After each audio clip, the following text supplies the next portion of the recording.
हाय class, good afternoon. आज हम लोग नया चैप्टर स्टार्ट करने जा रहे हैं, वर्क एनर्जी पावर। तो आज इस चैप्टर में हम लोग क्या क्या कौन कौन से टॉपिक कवर करेंगे, पहले मैं आपको बताना चाहता हूँ। पहले हम लोग डेफिनेशन बताएंगे वर्क का, वर्क को फिजिकल सिग्निफिकेंस समझाएंगे, और उसके बाद इसमें एक बहुत इंपॉर्टेंट थ्योरम आता है वर्क एनर्जी थ्योरम, उसका डेरिवेशन करेंगे, साथ साथ में एक न्यूमेरिकल भी सॉल्व करेंगे। और वर्क की कंडीशन जो होते हैं उसके तीन, पॉजिटिव वर्क, जीरो वर्क और नेगेटिव वर्क को भी डिस्कस करेंगे साथ साथ में। तो स्टार्ट करते हैं chapter.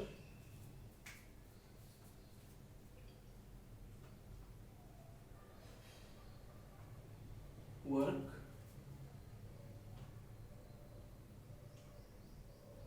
Energy power, work energy power.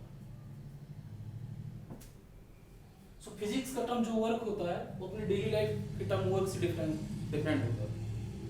अब वर्क को अगर मैं आपको समझाऊं तो वर्क का मीनिंग ये होता है फिजिक्स में कि किसी भी ऑब्जेक्ट पे अगर हम फोर्स अप्लाई करते हैं तो उस फोर्स अप्लाइड फोर्स की वजह से अगर डिस्प्लेसमेंट कॉज होता है तो वही चीज आपका वर्क हो जाता है। तो आइए देखते हैं, जैसे सपोज ये मार्कर है, मार्कर को इस पोजीशन पे रखा हुआ है और मैं इसमें फोर्स अप्लाई कर रहा हूं, फिर ये फोर्स अप्लाई करने के बाद मूव कर रहा है, तो इसका इनिशियल पोजीशन ये था और फाइनल पोजीशन ये। तो इनिशियल से फाइनल पोजीशन जाने के लिए क्या क्रिएट हुआ, डिस्प्लेसमेंट, और हमने फोर्स अप्लाई किया। तो यही चीज होता है आपका वर्क। जब हम लोग किसी भी ऑब्जेक्ट पे फोर्स अप्लाई करते हैं जिससे आपका डिस्प्लेसमेंट क्रिएट होता है तो वो चीज वर्क होता है। और इसमें एक एक वर्ड को हम एक्सप्लेन करते चलेंगे कि फोर्स, व्हाट इज डिस्प्लेसमेंट, ये सब क्या चीज होता है। तो आइए मैं समझाता हूँ आपको।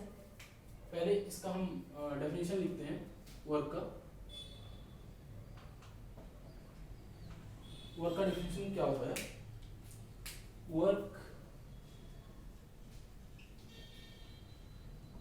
work is said to be done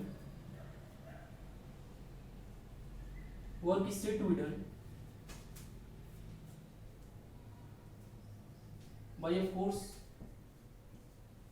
on a object, if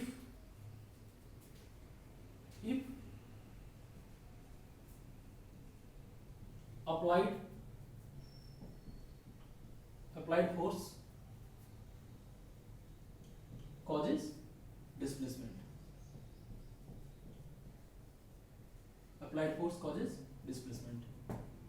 तो वर्क के डेफिनेशन में दो वर्ड का यूज है, एक फोर्स और एक डिस्प्लेसमेंट का। तो हम समझते हैं यहाँ पे क्या फोर्स होगा, क्या डिस्प्लेसमेंट होगा।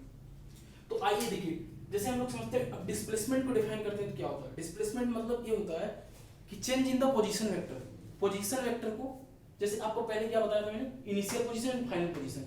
और हम लोग जब छोटे क्लास में क्या पढ़ते हैं कि डिस्प्लेसमेंट को क्या, it is a shortest distance between 2 point, initial and final. तो यहाँ पे डिस्प्लेसमेंट को हम लोग वेक्टर फॉर्म में भी लिखते हैं, एक्स वाई जेड की टर्म में। तो उसका यूज करके बहुत सारे न्यूमेरिकल सॉल्व करेंगे। तो आइए इसका मैथमेटिकल फॉर्म समझाते हैं आपको। ये डेफिनेशन हो गया।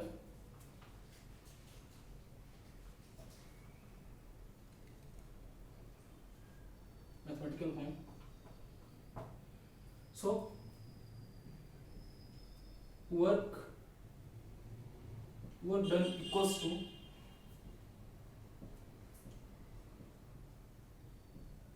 applied force F into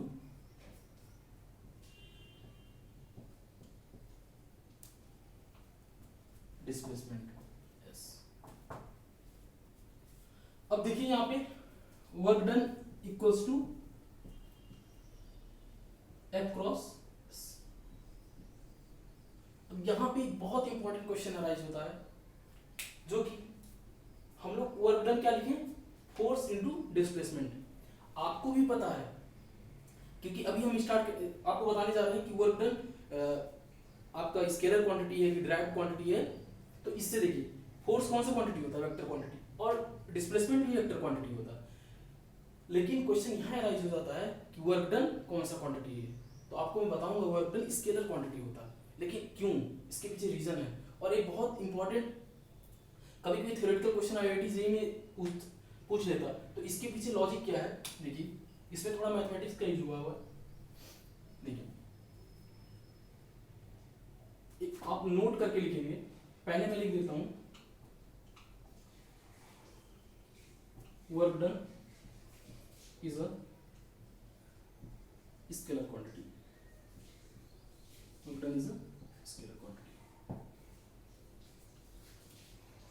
अब देखिए, और उससे समझाने से पहले मैं आपको इसका एक दो पॉइंट लिख दूं। इसका एसआई यूनिट क्या होता है वर्क डन का? एसआई यूनिट क्या होता है? जूल। क्या होता है? जूल। अब जूल कैसे आता है ये भी देखना है। तो देखिए हमारा वर्क क्या है? Force into displacement. फोर्स की यूनिट क्या होती है? न्यूटन, और इसका डिस्प्लेसमेंट मीटर। तो 1 जूल इक्वल्स टू क्या होता है? 1 न्यूटन इनटू 1 मीटर। ये हमारा एसआई यूनिट हो जाता है। इसके साथ साथ बहुत सीजीएस यूनिट और एमकेएस यूनिट भी होता है। तो देखिए 1 जूल इक्वल्स टू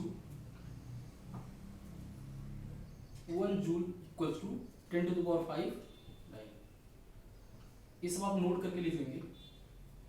इसी तरह आपको 1 joule equals to 10 to the power 7 अर्ग होता है। अब देखिए एक आपका यूनिट हो गया। अब क्वेश्चन यहाँ पे था कि वर्क डन स्केलर क्वांटिटी क्यों होता है। आपको मैं समझाता हूँ वर्क डन। मैथमेटिक्स में हम लोग दो टर्म पढ़ते हैं, एक क्रॉस प्रोडक्ट और डॉट प्रोडक्ट। तो उसका एक थ्योरम होता है, एक रूल होता है। रूल ये होता है कि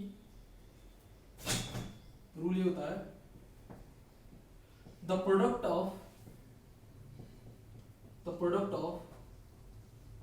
to vector quantity is always a scalar quantity, इसीलिए हमारा फोर्स क्या है? वेक्टर क्वांटिटी, और डिस्प्लेसमेंट भी वेक्टर क्वांटिटी।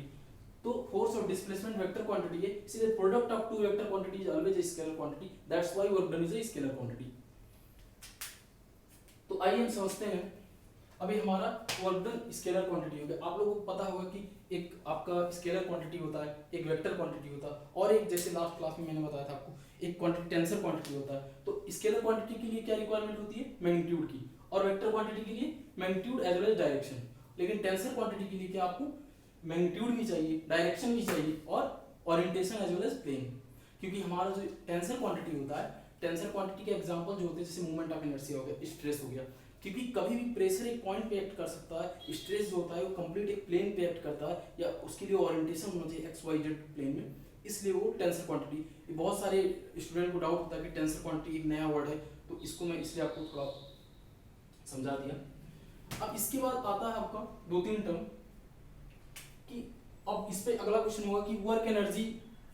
तो work done on inclined plane पे वर्क डन कैसे निकालें, ठीक है। तो आपको मैं बताता हूं।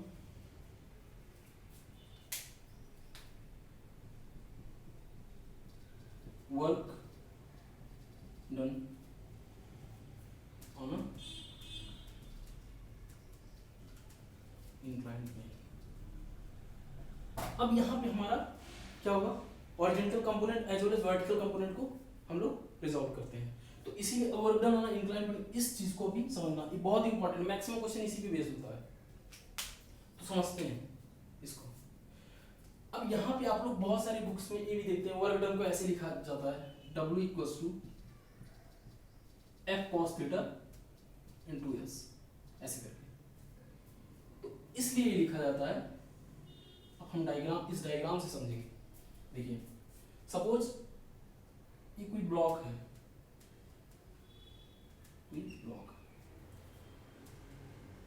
और इस ब्लॉक का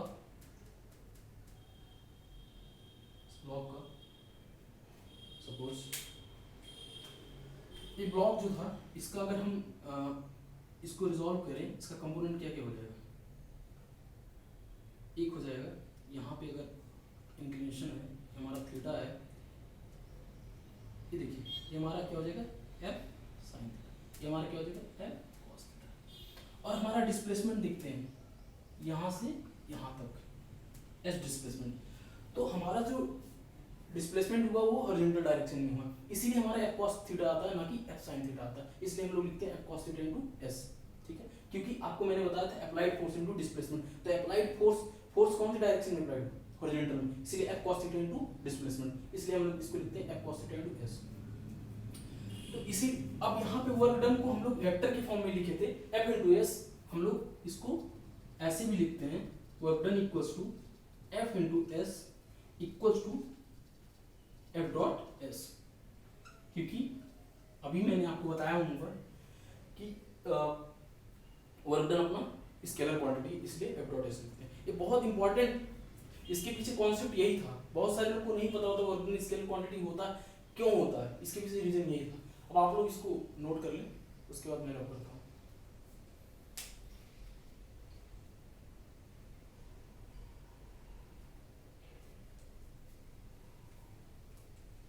तो अब इसके बाद हम पढ़ेंगे,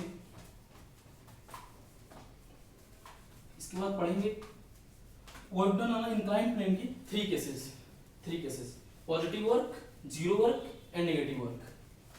तो आइए समझते हैं, उसी पे मैक्सिमम क्वेश्चन बेस्ड रहता है, क्योंकि आपको बहुत जरूरी है समझना। अब पॉजिटिव वर्क, नेगेटिव वर्क और जीरो वर्क, इसको हम एग्जांपल के साथ आपको समझाएंगे। देखिए पहला टर्म क्या है, पहला टर्म क्या है,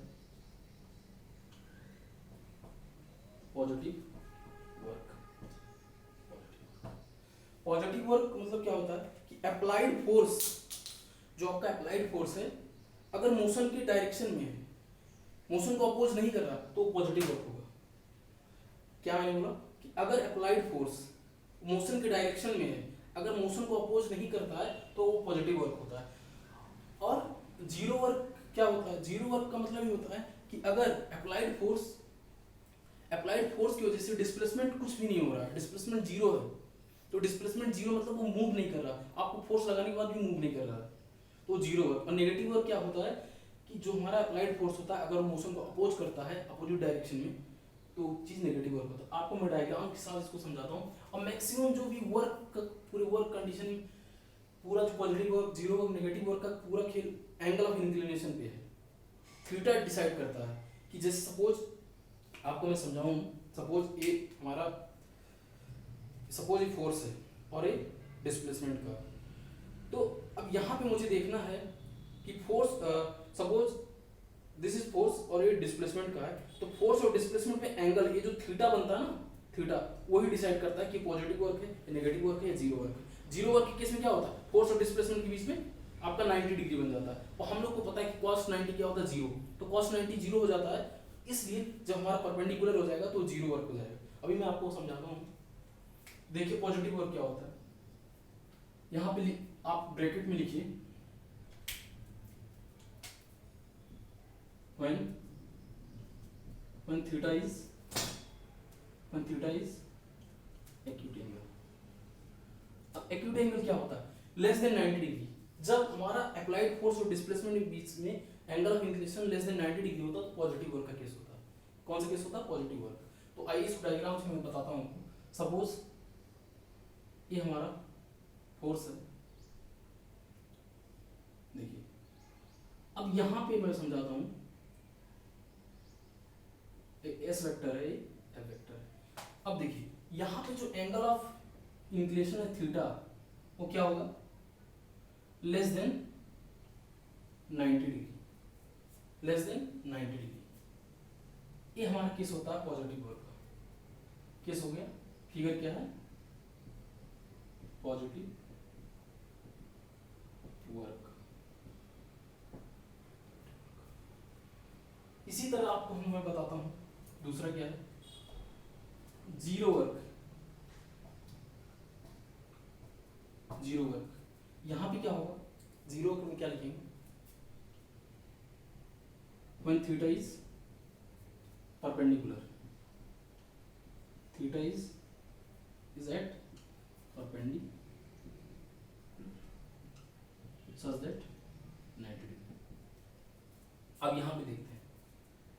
हमारा फोर्स अप्लाइड है और यही हमारा क्या हो जाएगा एस वेक्टर और एल वेक्टर। ये हमारा इंक्लिनेशन जो है ये हमारा 90 डिग्री हो जाएगा, ये हमारा 90 डिग्री हो जाएगा। आप समझिए इसको, देखिए। और इसका सबसे बेस्ट एग्जांपल होता है कि हमारे डेली लाइफ में आप देखते हैं रेलवे स्टेशन पे जब कूली लगेज को अपने सर के ऊपर रख के आप प्लेटफॉर्म तक जाता है तो वहाँ पे जीरो वर्क कंडीशन अराइज होता है, क्योंकि वहाँ पे हमारा डिस्प्लेसमेंट ऑफ अप्लाइड फोर्स के बीच में 90 डिग्री का एंगल इंक्लिनेशन होता है, इसलिए वो जीरो वर्क होता है।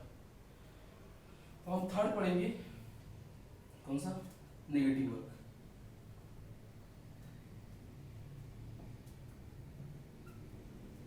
नेगेटिव वर्क के केस में क्या होगा, negative work when theta is obtuse, theta is obtuse means theta is greater than 90 degree and less than 180, theta is greater than 90 degree and less than 180। तो आइए इसको diagram से समझते हैं। देखिए डायग्राम इसमें क्या होगा, सपोज ये हमारा ए वेक्टर है और ये चीज हमारा एस वेक्टर है। अब यहाँ पे एंगल ऑफ इंक्लिनेशन क्या होगा, ग्रेटर देन 90 और लेस देन इक्वल 180। और हमको नेगेटिव वर्क क्यों हो जाता है, क्योंकि हम लोग, अगर आपको मैं समझाता हूँ, देखिए हमें क्या मालूम है, हमें मालूम है वर्क डन इक्वल टू, अब देखिए वन बाई वन आपको मैं समझाते जाता हूँ, F cos theta into S, या इसको मैं अभी क्या लिखा था, F cos theta dot S, इसको ये भी लिखते हैं एफ एस कॉस थीटा। तो पहले केस में क्या है, पॉजिटिव वर्क के केस में theta is greater than 90 degree, तो मींस 90 डिग्री से ज्यादा हुआ तो हमारा अगर देखिए थीटा अगर कॉस 0 होता तो 1 होता, तो इसकी वैल्यू हम यहाँ पे लिख सकते हैं एफ डॉट एस, वर्क क्या होगा एफ एस, पॉजिटिव होगा। और नेगेटिव वर्क की कंडीशन में यहाँ पे क्या लिखेंगे, W equal to F S cos theta, तो यहाँ पे हमारा थीटा क्या है 90 डिग्री, तो यहाँ पे क्या केस हो जाएगा एफ एस cos 90, तो cos 90 की वैल्यू क्या होती है, cos 90 की वैल्यू 0, तो यहाँ पे वर्क डन क्या हो जाएगा 0, वर्क डन क्या हो जाएगा 0। इसी तरह इस नेगेटिव केस में हमारा क्या होता है cos 180 क्या होता है -1, तो यहाँ पे हमारा क्या हो जाएगा work F S cos theta, तो यहाँ cos 180 -1 हो जाता है, इसलिए माइनस एफ एस हो जाता है, ये नेगेटिव वर्क कंडीशन। ये तीन केसेस थे वर्क डन के, पॉजिटिव वर्क, नेगेटिव वर्क और जीरो वर्क कंडीशन। अब इसके बाद एक बहुत इंपॉर्टेंट टॉपिक आता है work energy theorem. Work energy theorem को हम पढ़ते हैं और उसके साथ साथ में उसको डिराइव कर वर्क एनर्जी थ्योरम, और बहुत सारे बुक्स में आप देखेंगे तो वर्क एनर्जी थ्योरम का जो डेरिवेशन है वो इंटीग्रेशन पे बेस्ड है, लेकिन मैं आज आपको समझाऊंगा न्यूटन्स लॉ को यूज करके और इक्वेशन ऑफ मोशन को यूज करके। तो देखिए इसको मैं रफ करने जा रहा हूँ।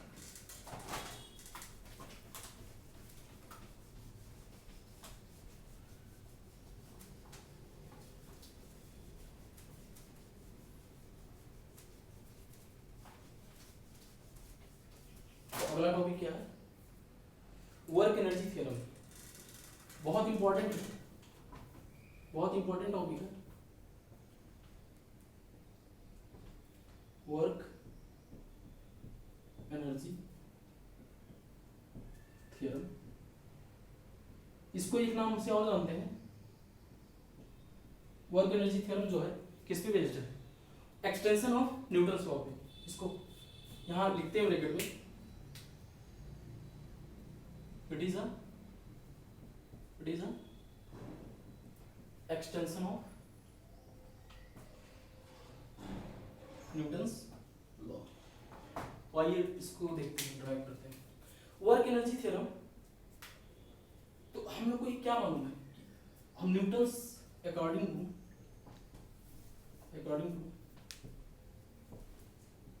न्यूटन्स लॉ, न्यूटन्स लॉ में कौन सा सेकेंड लॉ, तो सेकेंड लॉ क्या कहता है, F equal to m into ए। और साथ साथ में ये भी देखिए इक्वेशन ऑफ मोशन क्या कहता है, equation of motion, equation of motion का कौन सा थर्ड, उसका इक्वेशन क्या होता है v square minus u square equals to 2s। ये हम क्यों लिख रहे हैं, क्योंकि इसका भी हम यूज करेंगे, इसका एप्लीकेशन है वर्क एनर्जी थ्योरम को डिराइव करने की। तो देखिए हम लोग को पता है work done equals to, work done क्या होता है, F इंटू एस।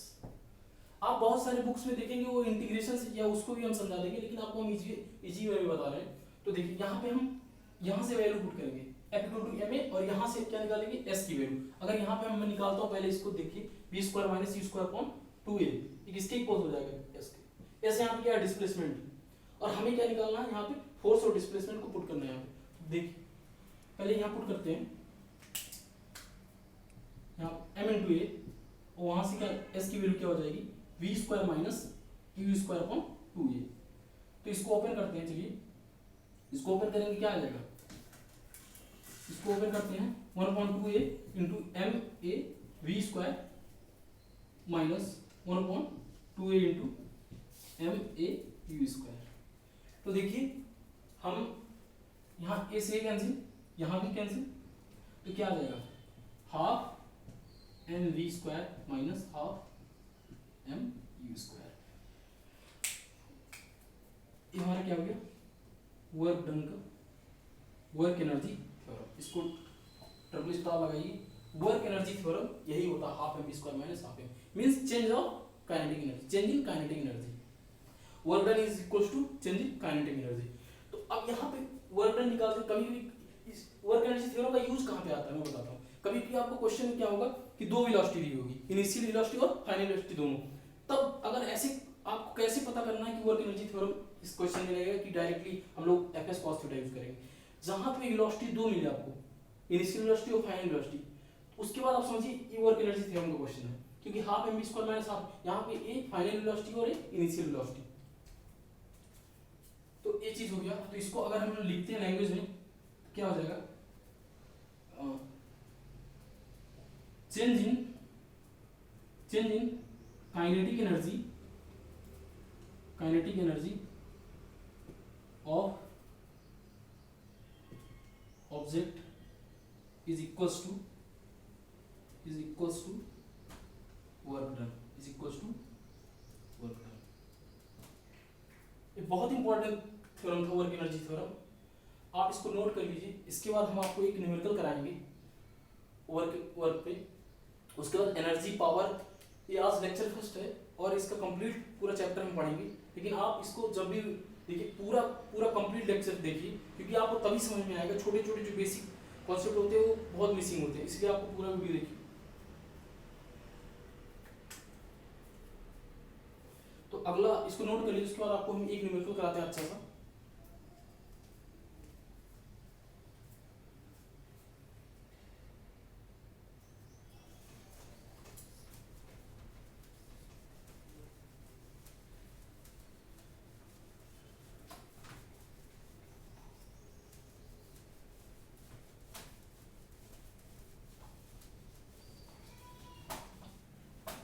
देखिए हमारा न्यूमेरिकल क्या है।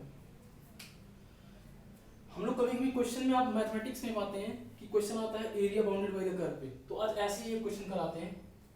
देखिए क्वेश्चन क्या है, कुछ इस तरीके का क्वेश्चन। ये हमारा फोर्स और ये हमारा पोजीशन वेक्टर है। सपोज हम लोग इससे पहले भी आप लोग क्लासेस में पढ़े होंगे, ऐसा मैथ्स में पढ़ते हैं। क्वेश्चन कुछ इस तरह रहता है। तो ये फोर्स क्या हो जाएगा, 10 न्यूटन है, F इंटू न्यूटन, और ये हमारा मीटर में है, ठीक। तो ये हमारा पॉइंट 2 है, 4 ओरिजिन, यहाँ पे -2, और ये क्या आ जाएगा -4। आपको अगर इसमें मैं बोल दूं, इस क्वेश्चन में फाइंड द वर्क डन, पहला कंडीशन क्या है, फाइंड द वर्क डन। पहला कंडीशन है x = 0 टू x = 4। इसको कैसे निकालेंगे, देखिए अगर कभी ग्राफ का क्वेश्चन आता है तो हम लोग इसको सॉल्व कैसे करेंगे। Area bounded by the curve is equal to work done. Area bounded by the curve is equal to work done. जितना बाउंडेड एरिया होगा वो वर्क डन के बराबर होगा। तो इसमें देखिए 0 to 4 के लिए कौन सा एरिया बाउंडेड है, कंप्लीट। अब यहाँ पे हम कैलकुलेट करेंगे इसको, इसका डायरेक्टली एरिया निकाल देंगे, वही आपका वर्क डन हो जाएगा। तो देखिए पहले ये पार्ट, ये वाला पार्ट, पहले ये वाला पार्ट, तो पहला पार्ट इसका क्या होगा, यहाँ पे देखिए इसका सॉल्यूशन आपको मैं समझाता हूँ। देखिए तो पहले ये क्या है, एक रेक्टेंगल है, फिर उसके बाद ट्रायंगल है। तो देखिए रेक्टेंगल का एरिया क्या होता है, लेंथ इनटू ब्रेथ। तो यहाँ पे देखिए क्या होगा, ये तो ऐसे लिखते हैं, area of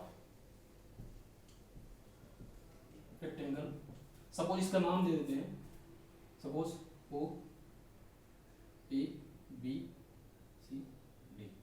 area of rectangle O A B C plus area of triangle, area of triangle. अब इसको लिखते हैं, क्या हो जाएगा, यहाँ पे कितने वैल्यू, फोर्स तो उसमें 10 है, तो एरिया क्या हो जाएगा 10 इंटू 2 प्लस हाफ, बेस कितना 2 to 4, तो यहाँ पे क्या हो जाएगा 2 इंटू 10, तो ये कितना हो जाएगा 20 प्लस 2 से 2 कैंसिल 10, कितना आ जाएगा ये 30।